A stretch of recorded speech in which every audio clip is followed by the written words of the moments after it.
So there's a common thread I see when I interview guests and we're talking about diversifying operations. That's risk management, that's looking for the opportunity, if it's a profitability thing, whatever it may be. But in that, because I'm on a diverse operation now, I understand how hectic and wild it can be sometimes. So what did the bookkeeping aspect of that look like for you guys as you continued to grow and add on more entities? Because sometimes we like to add things on, but if we don't know if they're profitable, they might not be serving us. So what did that bookkeeping aspect look like for you guys? It was no big deal for me. Yeah. No, as we grew and got more diversified and, using the system we were, nothing was separated. You didn't know which aspect was the feeding, what was bringing in money versus the farm.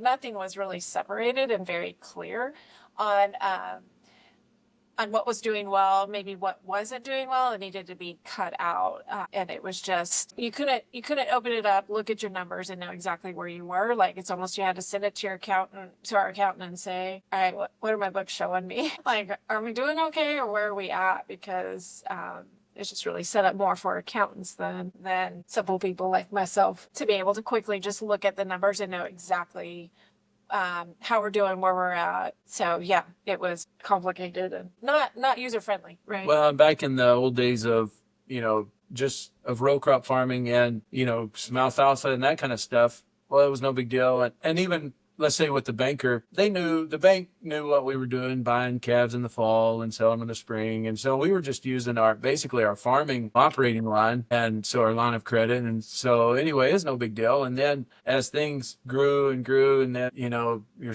doing a lot more cattle business. And so we'd get a line for the cattle, or we'd do something that was a little bit different. But it was just before long, you kind of have this monstrosity that really you're sharing money across all these entities, and you're sharing risk across all these entities, and you don't really know exactly what's doing what, where the burn is, where the gain is, and all that. And then two, we failed to mention the trucking. We were in the trucking for several years, I guess 10 or 12 years. And then once we really got into Ambrook, and I guess that might take us into that. But anyway, Ambrook really helped us see that, the trucking was a good thing for us to get rid of, because it was really a drag on our operation. So with Ambrook, what are some of those features that were different compared to maybe other programs or systems you were using before that made it easier for you to have that full picture view of the financials of your different enterprises? One that was it's easy. They made it easy to separate out the different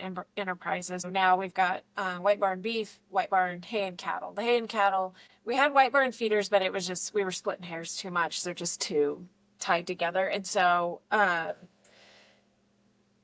to be able, and then we had White Barn trucking, which we just got rid of, but to be able just to click on each one and look at your analytics and even your monthly income and expenses, is broke down so nicely, and you can see, what you're spending. We compare that to our yearly budget that we put together for the banker. So that's been super helpful for us to even going back and reviewing and looking at everything and just kind of seeing where you're at month to month, how much money each month demands, expenses, income. And it's just a very clear picture. Like I can just go into White Barn hay and cattle, and then even that, it's even separated out, like for farm product sales versus cattle sales versus buying feed, just those little things that are separated within hay and cattle. Yeah, the tagging is so simple and so clear and concise. It's just easy to get everything correct and where it needs to be. So yeah. So Candice, you used the word clarity when you were talking about, getting that picture of the full picture of your operation. How else did it feel to finally have that full financial picture as business owners? That's a great question. Probably empowering, right? Like there's no guessing and wondering. And then when you do sit down with our lender, our bank, and it's just so easy to share those numbers with them, to show them, and just, like, okay, we're on the right track. We're headed in the right direction, but it's the challenging part in a diversified operation that there are thousands of people that are going to listen to this podcast. They're going to say, man.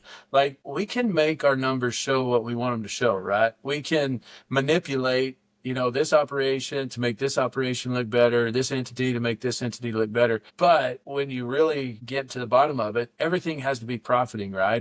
And let's get rid of what's not profitable. And that's what the clarity of Ambrook, because even in QuickBooks with different things, different entities, or even with my spreadsheets, like, man, they're, like you say, the hard coding, the foundations and the underlying underlying values on different things. It's so important to know the truth. And in today's, man, things just keep getting more and more expensive, right? And our risk level just keeps ratcheting higher and higher and higher. And we're having, we're having the time of our lives, but at the same time, we're having the risk of our lives. And so, and all of agriculture, I guess all of business is, but it's just so nice to be able to just like, okay, let's take 10 minutes and see where each entity is right now today. And really, then it does come into a huge mental health issue, right? I mean, I know that's the buzzword of our day, but it's so real. The clarity that Ambrook has helped give us, like, has brought us so much peace of mind. And so it's a huge factor as well. Folks, if you want the full scoop on this conversation, be sure to listen to the full podcast episode on casual cattle conversations. You can find that on YouTube, Apple Podcasts, Spotify, and frankly, wherever you find your favorite podcasts. With that, happy ranching, folks.